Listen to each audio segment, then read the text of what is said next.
сын ой жүгүртүү усулдарынын дагы бир үлгүсү бул кайчы ой жүгүртүү деп аталат.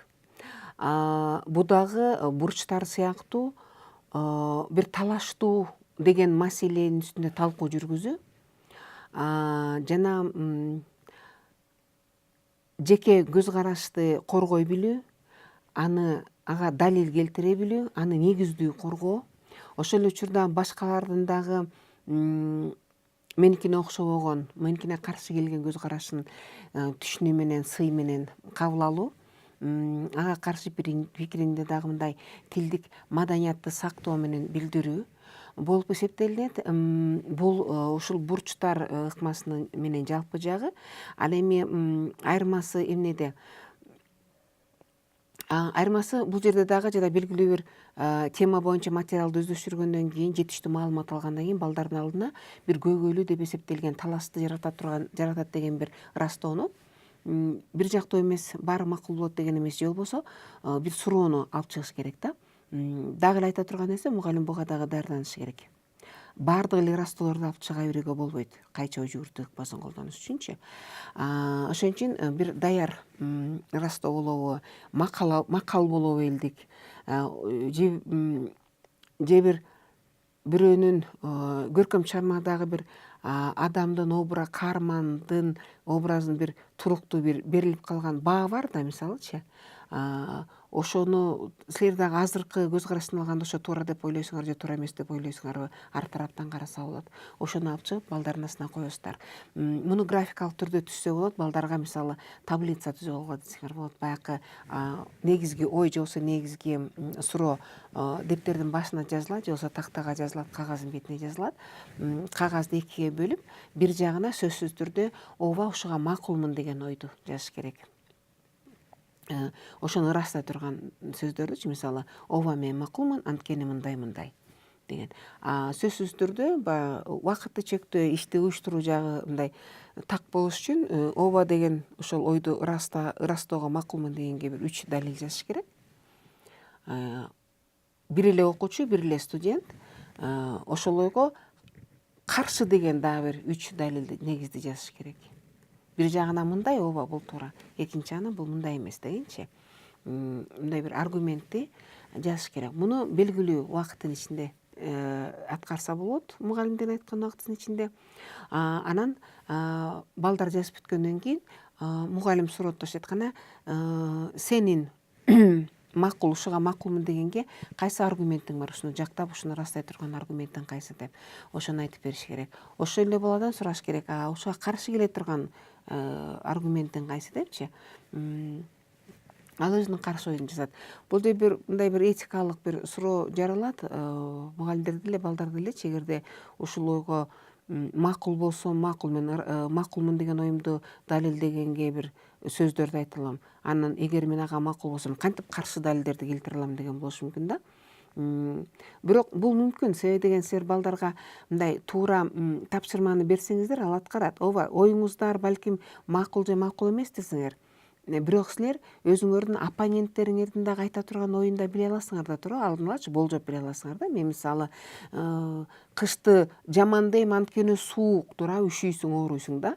Бирок сен болжой аласың да, мисалы сенин оппонентиң кышты жакшы деп айтат, анычы. Кооз, кар түшөт, салкын болот, мындай ысыгарында, жайдын ысыгына караганда, анан дагы жаңы жыл майрамы бар, эң сүйүктүү депчи. Мындай бир каршы ойду силер билесиңер да, кимине да айтан. Ошону жазасыңар деп айтышыңар керек да. То есть баштапкы баскычында балдар өзлөрүнүн бир эле оюн жактаганга милдеттүү эмес. Балдар кайсыл ошону колдой турган ойлор, анан ошого каршы ойлор бар экен, жана башында айткан ойгочу. Ошону жазып талдай билиши керек, ошону угасыздар. Анан сөзсүз түрдө бул жазуу жүзүндө болуш керек, себеби деген бул ойлорго да кайтып келесиздер да. Балдардын каршы ойлорун, макул деген ойлорун угуп, баягы 3төн ойлорун уккандан кийин силер топту чакан, балдардын жалпы санын чакан топторго бөлөсүздөр, 2 топкочу. Мисалы, класстын бул тарабына башында биздин койгон башкы суроого ооба, туура деп жооп бергендер, ошо ырастоого макул болгондор бул тарапка чогулгула. Ал эми каршыбыз дегендер бул тарапка чогулгула деп. Анан алар чакан топтун ичинде талкууларды жүргүзөт. Мугалим аларды карап кулак салып турушу керек. Мугалим өзү катышпайт, бирок бир нерсени тактап, бирөө так айта албайт берсе болот. Бирок мугалимдин милдети сыртынан гана башкарып туруп иштейчи. Анан тапшырма бериш керек. Мисалы, балдар талкуулап жатканда топто канча бала болбосун, биринин оюн бири кайталабаш керек. Улап кеткиле. Дайыр ойду айткыла. Мисалы, кыш жаман. Эмне үчүн жаман? Сиз айттыңар суук болот деп. Экинчи баланын эмне ою бар экен? Эмне болот дагы кышында? Күн кыска, түн аябай узун болот. Дагы эмне? Кайсы дагы каршы ойлорду айта аласыңар деген суроону берип турушуңар керек да. Анан талкууга келебиз. Жалпы чакан топтордун ичинде эмес, жалпы талкууга келгенде баягы эки топ кайра чогулуп отурат. Белгилүү убакыт бүткөндөн кийин анан мугалимдин сунушу менен биринчи кана ушул кыш жаман дегенге келтирүүчү далилдериңер кайсы, эмне үчүн кышты жаман деп ойлойсуңар? Алар өзлөрүнүн оюн айтат. Биз кыш жаман деп эсептейбиз, себеби анан өзүнүн далилдери. Эгерде мугалим мындай чыныгы мындай дискуссия, чыныгы талаш тартыш болсун десе, анда кызыктуу ойлорду жазып отургула деген тапшырманы бербей койсо болот. Мисалы, силер бир оюңарды айтыңар, бул жакшы депчи, жаман деп, кыш жаман, суук болот депчи. Силердин эмне оюңар бар? Кайсы ойдо мындай каршы кайсы пикириңерди айта аласыңар? Ооба, кыш суук болот, бирок сен жылуу кийинип алсаң болот. Кышында болсо аба тазарат. Жада бир балдардын кандай гана болбосун ойлор келиши мүмкүн. Алар каршы ойлорун айтышат да.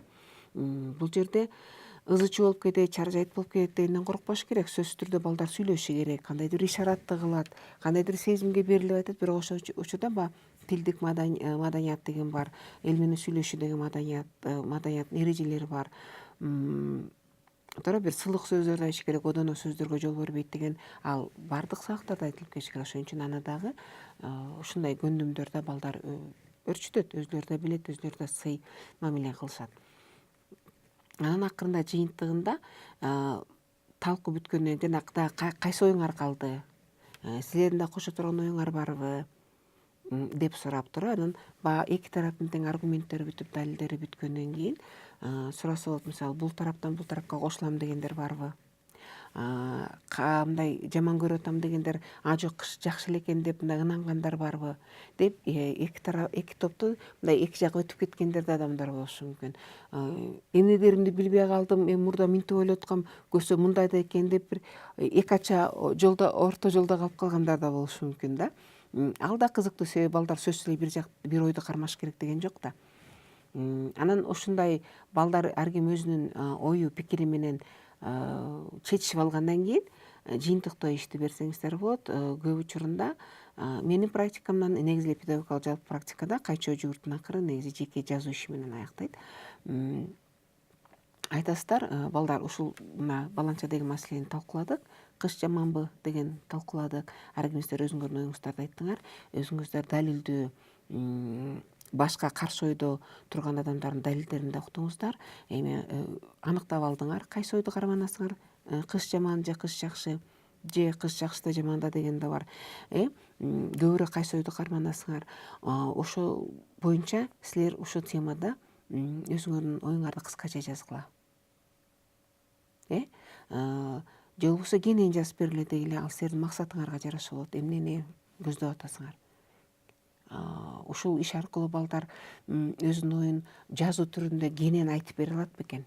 Же тескерисинче өзүнүн ушу класста айтылган аябай көп айтылган сөздү мындай жыйынтыктап кыска жаз түрүндө бере алат бекен? Ошону текшересиз да. Өзүңүздүн койгон максатыңызга жаза балдарга тапшырма бересиңер. Үй иши катары болсо болот, сабактын аягында жазсаңыздар болот. Бул да өтө кызыктуу нерсе, балдар аябай жандуу талкуулашат, бирок бир гана нерсе, бурчтар ыкмасы болобу же кайчы ой жүгүртүү болобу, негизи балдарга тиешелүү, балдар туш келе турган жашоосунда балдарды кызыктыра турган маселе болушу керек да. Эгерде бир маселе балдарга кызыксыз болсо, жаш курагы жагынан, жашаган чөйрөсүнө жараша, же башка себеп менен кызыксыз болсо, анда бул талкуу жандуу болот, анан мындай жасалма эмес балдардын чыныгы талкуусу, чыныгы ой жүгүртүүсү болот деп күтүүгө болбойт. Көп эле маселелер бар. Мисалы мага жеке тиешеси жок, мен кызыкпайм, туурабы? Ошол сыяктуу эле балдардын да көп эле маселе бар. Мугалимге кызыктуу болушу мүмкүн, а балким балдарга кызыксыз. Ошондуктан негизи маселени тандап алууда биринчи талап сөзсүз түрдө түрдүү ойлорду жараткыдай болуш керек. Анан экинчи сөзсүз түрдө ошо силер сабак бере турган балдарга кызыктуу, ошолордун оюн козгой турган, ошондой кайсы бир пикирлерди пайда кыла турган, ошолорду бир ээрчитип кете тургандай маселе козголушу керек да. Бул өтө маанилүү нерсе болуп эсептелинет.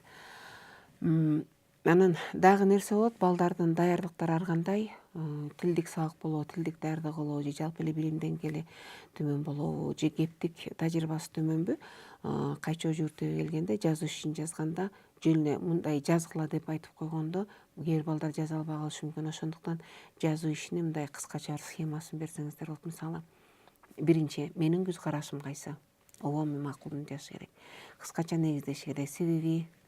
Себеби мисалы кышты жаман деп эсептейм, жыл мезгилдерин жаманы. Себеби деген ал суук болот, мен ооруп калам дейм. Анан мүмкүн болчу каршы ойду жазгыла дейсиздер. Мисалы, ооба башка адамдардын оюнча кыш деген жакшы, себеби аппак кар түшөт, кооз болот, себеби жаңы жыл майрамы болот деп, бирок өз көз карашыма кайра эле далилдер, өз көз карашымды коргойм дегенчи. Бирок ошентсе да майрамдар түрдүү болот, сөзсүз эле кышында майрамдаштын кереги жок, анан тыянак. Ошентип, демек менин көз карашымда кыш жыл мезгилдеринин жаманы деп жазыш керек. Ушундай схеманы берип койсоңор, менин көз карашым кыскача негизде мүмкүн болчу кайчы ойлор, өзүмдүн көз карашыма кайра далилдер, анан тыянак. Ушундай кыска схеманы берип койсоңор, өтө алсыз, өтө мындай жазуу көндүмдөрү дагы анча жакшы өөрчүбөгөн эмес деген балдар дагы бул жоопко жазып, бул ишти аткара алат. Себеби деген анын алдында эң чоң иш болду да, талкуу жүрдү балдар. Бири-биринин өзүнүн көз караштарын угушту. Мугалимдин гана айтканы эмес, өзүнүн классташтарынын, өзүнүн группалаштарынын сөздөрүн угушту. Ошон үчүн өзүнүн оюн негиздеп жазуу, каршы ойлор дагы кайсы бар экендигин аны да жаза алышат. Тыйнак чыгарыш дагы анча кыйын болбойт. Бул албетте кыскача жазуу иши болушу мүмкүн. Демек артыкчылыктары эмне? Кайчы жүгүртүүнүн артыкчылыктары бир суроого эки карама каршы көз караштан карап баалап көрүү. Бир эле нерсени дайыма эле ак дебестен.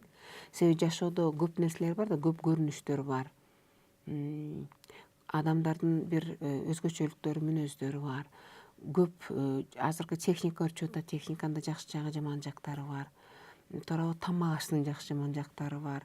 Кайсы бир кызыгат, жана хобби деп коет, же болбосо башка дагы биз жасап аткан көп иш аракеттердин дагы жакшы жаман жактары бар, туурабы.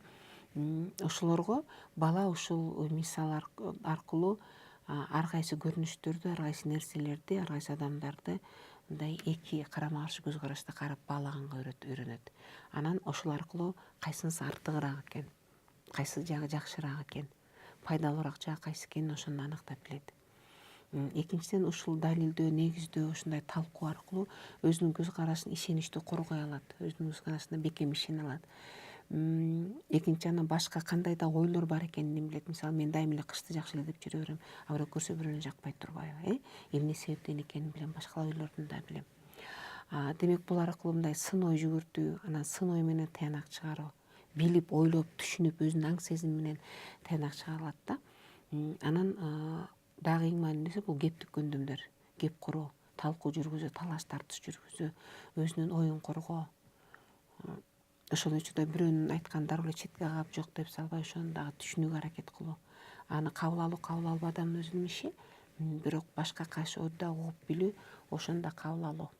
Ага сөзсүз эле мындай теригип кетүү, же болбосо бир аябай тырчып калуу, же таарынып калуу эмес, негизи башка дагы ойлор болушу мүмкүн экендигине жол берүү.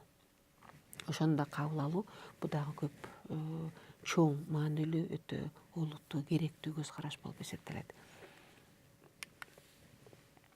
Кайсы ой жүгүртүүгө мисалдар juda кенен талкуулабайбыз, бирок менин практикамда, мисалы, мен кыргыз тили сабагында түрдүү кыргыз макалдарын талдап көргөнбүз. Ооба туура, себеби мындай. Бирок экинчи анан буга сөзсүз эле муну аксиома деп кабыл алганга болбойт. Себеби мындай да болот, мындай да болот депчи. Мисалы, жат жарытпайт, өз өлтүрбөйт. Ооба, жат адам, чоочун адам, бөтөн киши сенин көйгөйлөрүң менен алектенбейт, туурабы? Аны баш барбайт. Ал эми сенин жакын адамдарың, досуңбу, тууганың ошол ишти аткарат. Сенин маселеңди, сенин көйгөңдү чечкенге аракет кылат, сага жардамга келет. А бирок ошол учурда азыркы замандан алганда ар кандай болуп атат, туурабы? Себеби деген дайыр макал бар да, мисалы, мындай иштен чыккан өрт жаман, өздөн чыккан жат жаман деген да бар, туурабы? Бул ушул эле макалга каршы ойду билдирет. Мисалы, же болбосо дарак бир жерден көгөрөт. Ал эми башка жактарга барып ийгиликке жетип аткандарчы, бул каршы ой болушу мүмкүн, туурабы? Же болбосо төркүнү жакынын төшөгү жылбайт. Мисалы, буга да макул деген ой каршы ойду тапса болот, себеби макулоо ошондой болот деп далилдерин келтиришет. Жок, андай болбойт деген. Келиндин, аялдын өзүнө жараша болот. Түшүнүгүнө жараша, тарбиясына, билимине жараша болот деп дагы далилдерди келтириши мүмкүн. Ошондой эле кайсыр каарманды алса болот. Мисалы, Жамиляны Чыңгыз Айтматовдун, Даниярды талкууласа болот, мисалы. Ооба, алар оң каармандар. Бирок мындай жасаган иштерин талкууласа болот. Бул жөн үстүнөн алган мисал. Башка Жомоктун каармандарын талкууласа болот. Бул үстүртөн гана алынган мисал. Менин оюмча мугалимдер кайчы оор жүгүртүүгө карата ушукма менен талдай турган суроолорду же болбосо ырастоолорду табууда анча кыйналбайт болуш керек. Буга мугалимдердин тапкычтыгы, чыгармачылыгы жетиштүү болот.